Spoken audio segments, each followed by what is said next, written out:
Hey everyone, this is my Sherry and her therapy birds, and her pit bull mastiff just left. Sorry, but this is my crew. These are my little youngsters, Snickers and Doodle. So this is my Doodle Bug right here, and this is my Snickers. Doodle Bug, I'm assuming, is a silky Cochin mix, which would be considered a satin. His mom is a blue Cochin, and so that's why he's blue. This is Lizzie. Other child, Snickers, and Snickers is a blue frizzle, just like her mama, Lizzie. And then her other daughter, Isha, which actually sat on these eggs and brooded them out for us. Isha is also Lizzie's child, and Isha is, thank you, Isha. I appreciate you pooping on camera. We're going to get in trouble for that, you know. Isha is a New England Cochin mix, and once again that is Lizzie's child. So they're all blue, they're all Cochin, but they all have different daddies. So New England Bantam, Silky, and I'm assuming Silky as well. The next one group we have is way in the back, our dancing girl, Izzy Boo, which is also our mean girl. She did have a son. His son was Ira, and you can go back in videos and look Ira up. He has passed. We have a little bit, my queen. She is a white-int, and she is my head bird. She is also my oldest girl, and not the oldest chicken I have. The New England Bantam Macho is my oldest by a couple weeks. You cleaning up for Mom? Thank you. I appreciate it. She does clean up the poo. If anybody has chickens and dogs, you will know that they will eat the poo. Faith, sit down, please, and don't do that. Don't do it. There's nothing you can do to stop it, and it's actually not harmful to them. So, I just leave her alone. She does what she does. Okay, Doodlebug, you're not allowed up there. Come here. Most of my birds have feathered feet. The only one I does not is Little Bit. So, and my New England Bantam Macho does not, and my Sassy Boo, which is my other white-int boy. You guys stay off the babies. You stay off the babies. Stay off. So they're in training, obviously. These little ragamuffins here. And then inside our brooder is my quail babies. They're, I think, 2 weeks old now.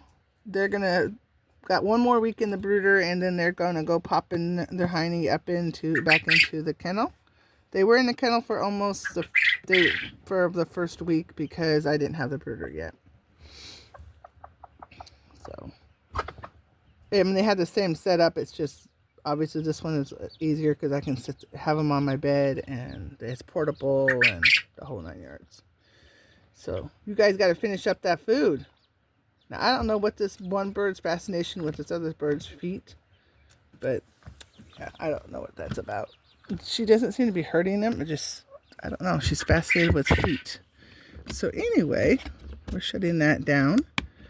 So those are my little munchkins in there. And then my other babies. I gotta get up and I can't.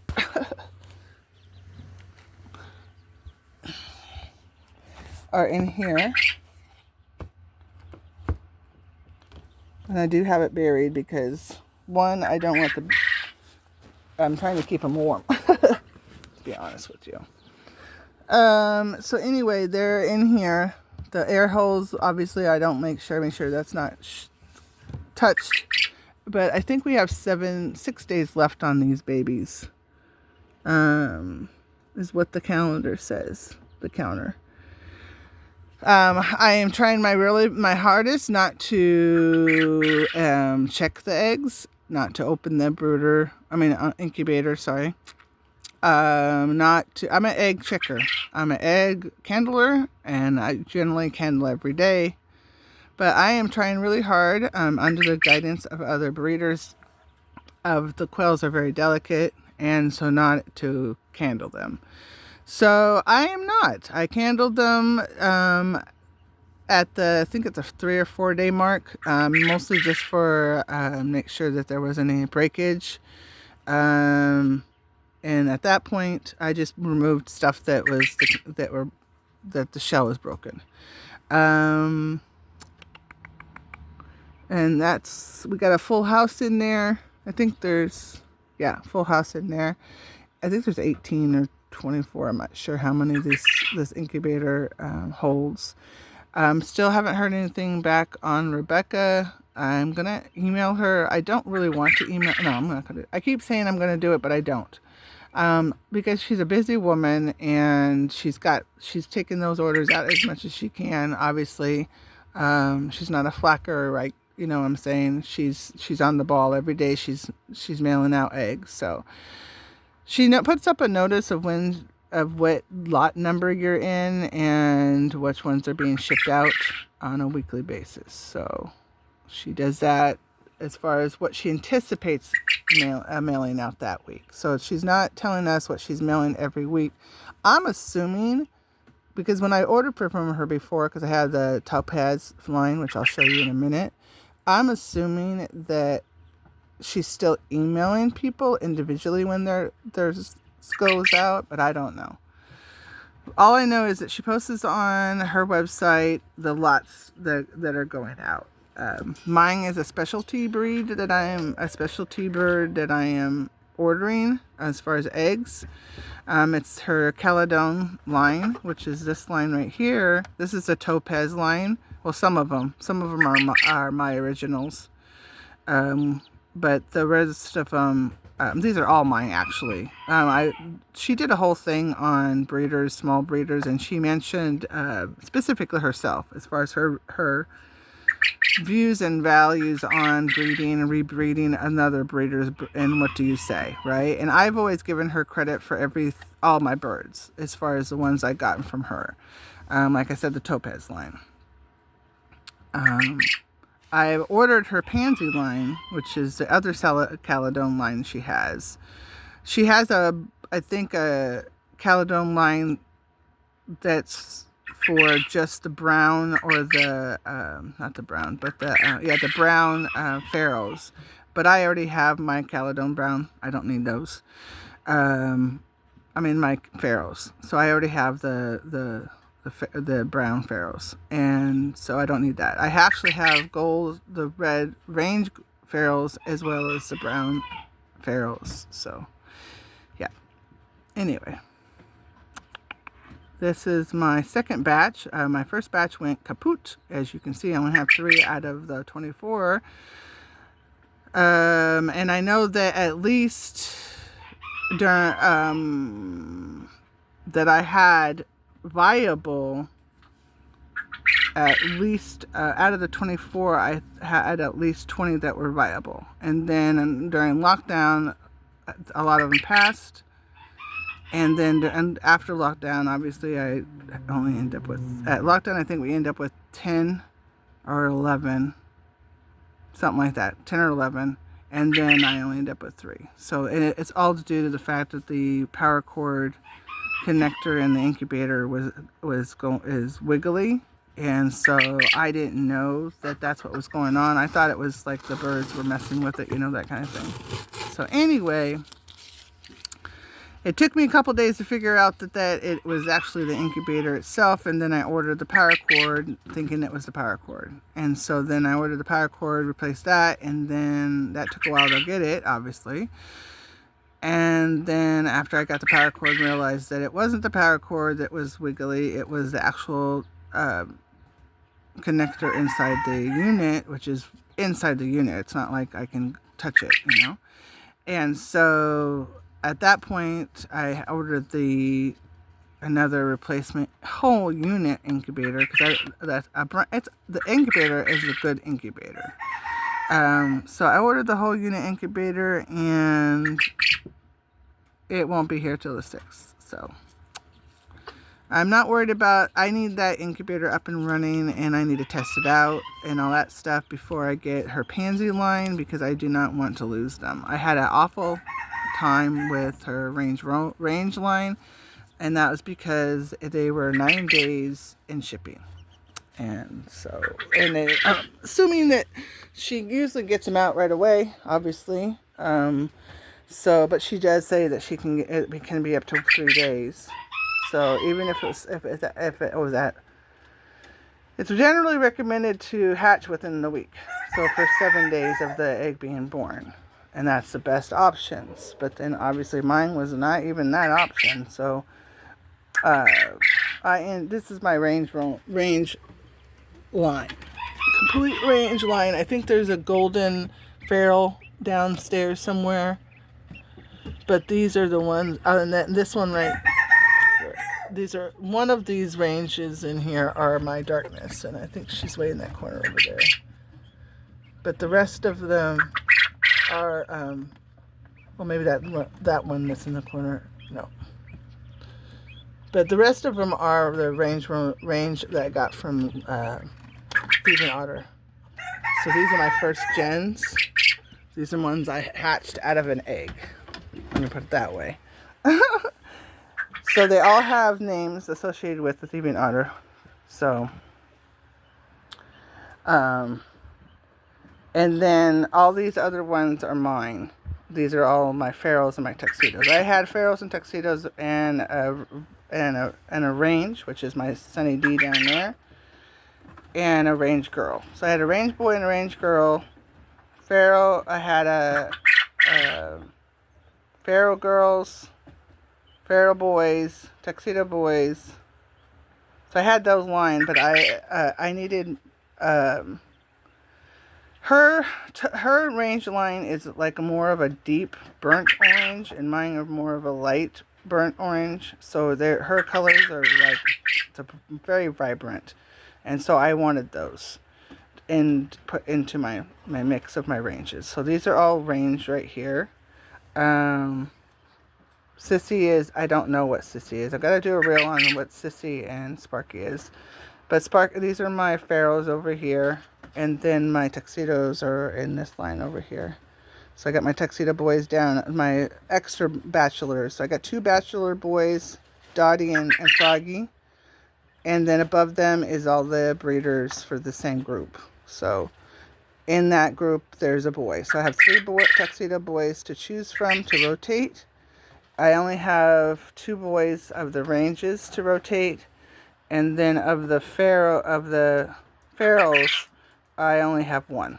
So, and actually that one feral is not even my original. It's actually a golden feral from her line. So that's what we have. So these are all my quails, and like I said, the pansy line is a base white bird. It's still a feral bird, obviously, but it has the white bird in there, which I think it's called the English white or something like that. Anyway, and it has a bunch of other stuff, so I'm waiting on those eggs to come. Those will be my last hatching eggs for the year until next year, because I don't need to hatch anything. Unless somebody wants me to hatch eggs out and all that stuff, I'll do it. But that's usually just, I'm not mailing anything. So it's all local. So if somebody local in the Portland, Oregon area wants any specific eggs group, I do customized orders basically. If I have it, I will get it for you. So I will either hatch them out for you, so whatever you want hatched out, if you don't want to hatch them, or if you want to hatch them on your own, or if you want to just buy eggs that are not fertilized, I can do that as well. Because basically, these are all my eggs for the last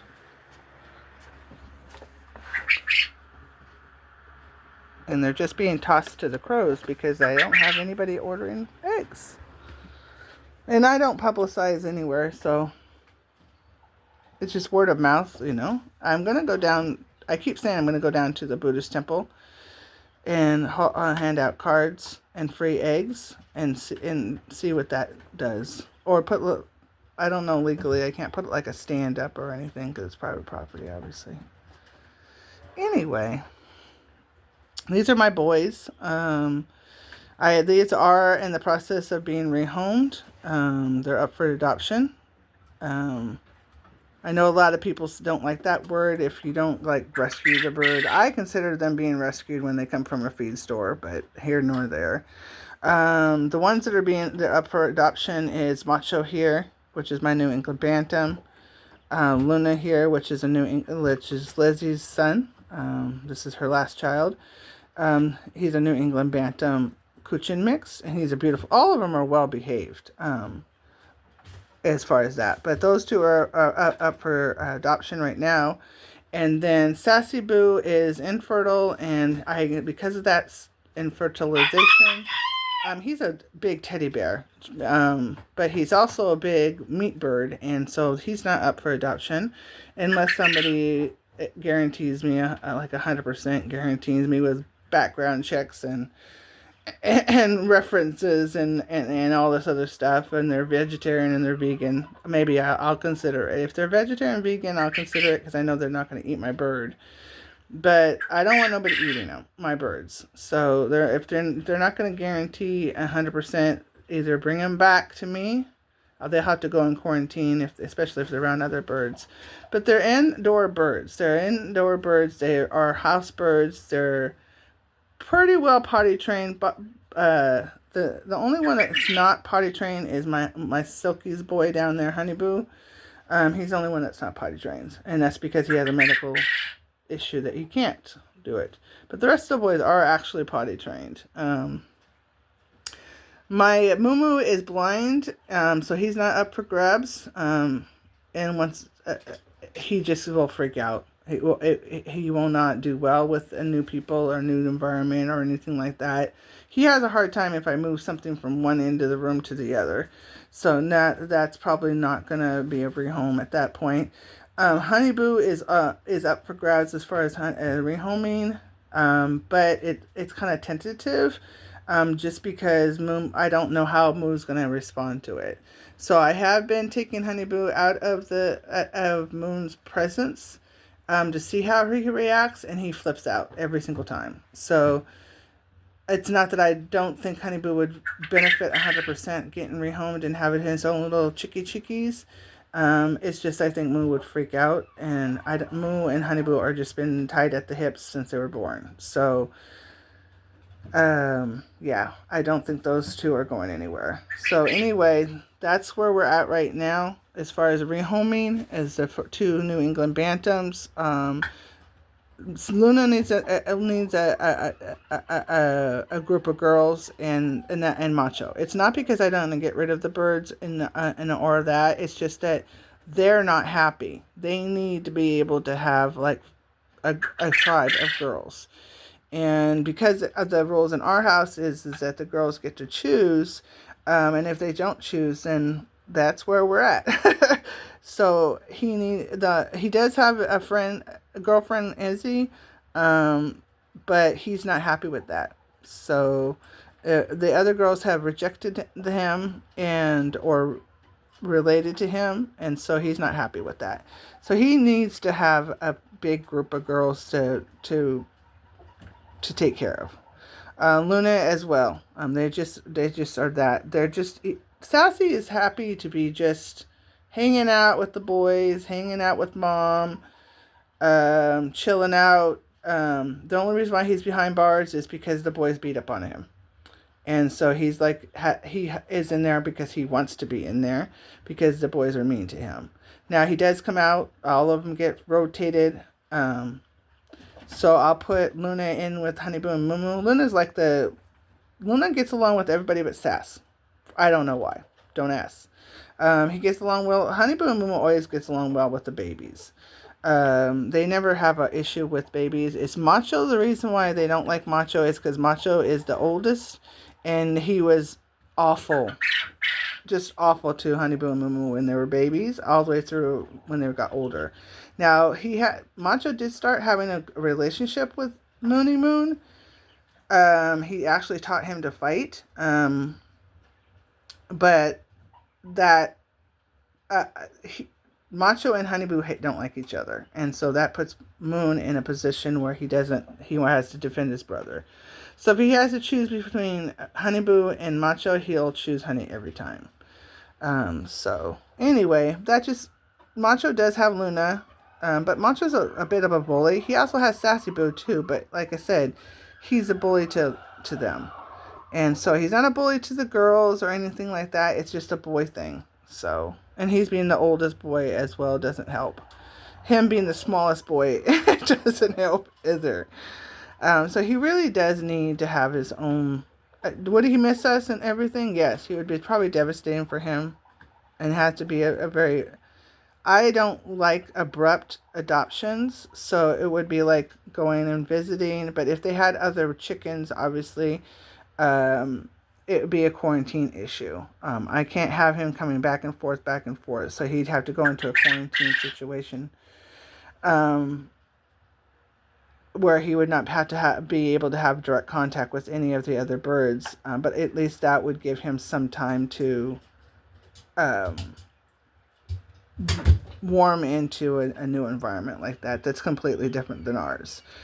He's, like I said, all my birds have been grown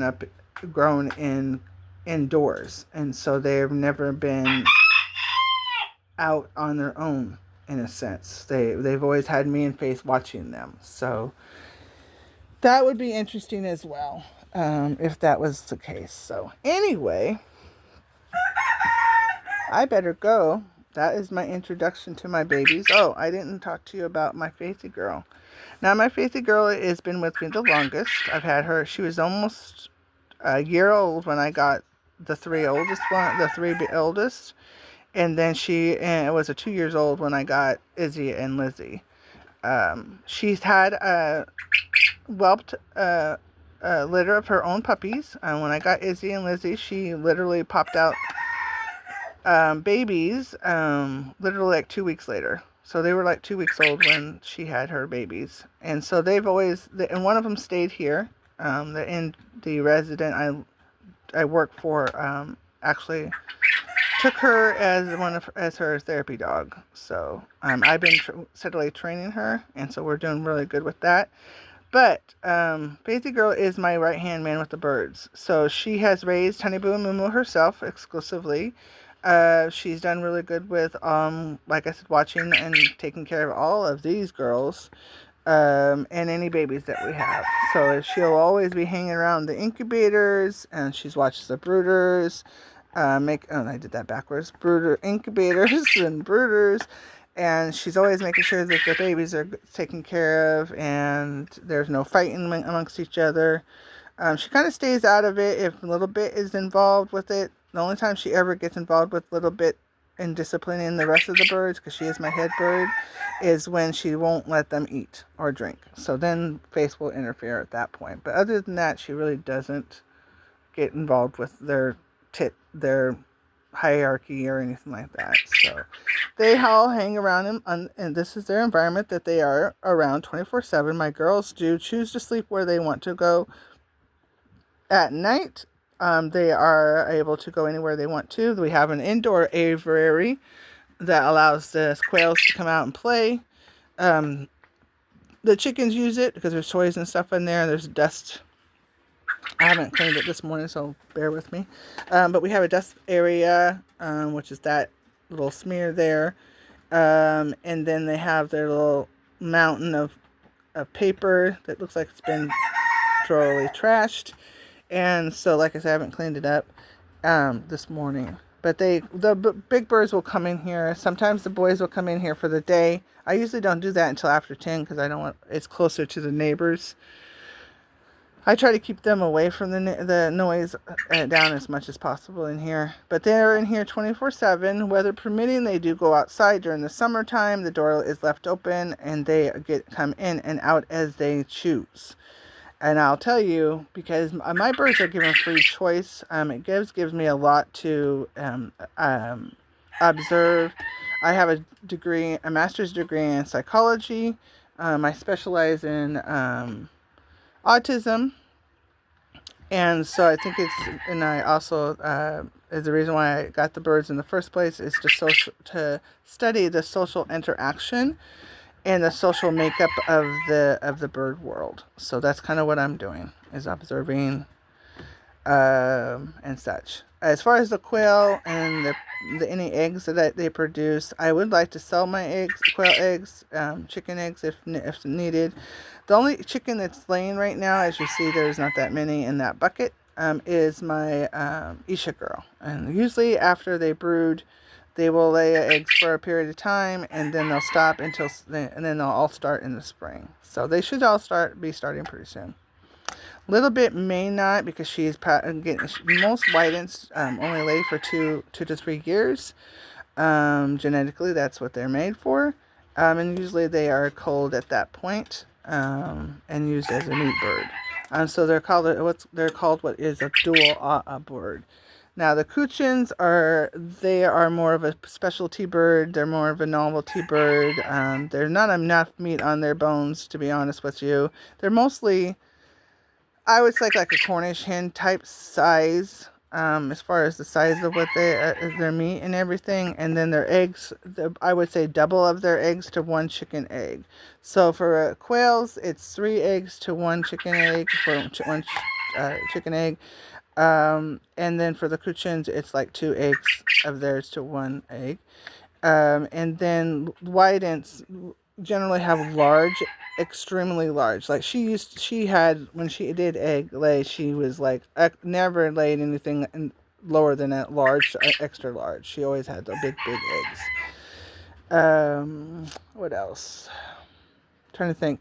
All my quail are Caledon, which are the blue laying eggs. Blue laying quail, sorry. Blue laying eggs. Blue laying quail. So all of mine come from are clean Caledons, which means that they are proven to lay multi generations of blue egg laying. I do have one that's laying like a green egg, which is kind of interesting. I think it's my tuxedo girl. I don't know why it's a green egg, but it's like a deep green egg. I don't know if I can see it in this bucket. But other than that, the rest of them are blue. Really nice blue, from what I understand. But yeah, it's not, I don't know if that's the one or not. But this is kind of like a green. It's very, very, very, very, very, very deep. Some of them are light, almost a white light. And then some of them are like a really deep blue.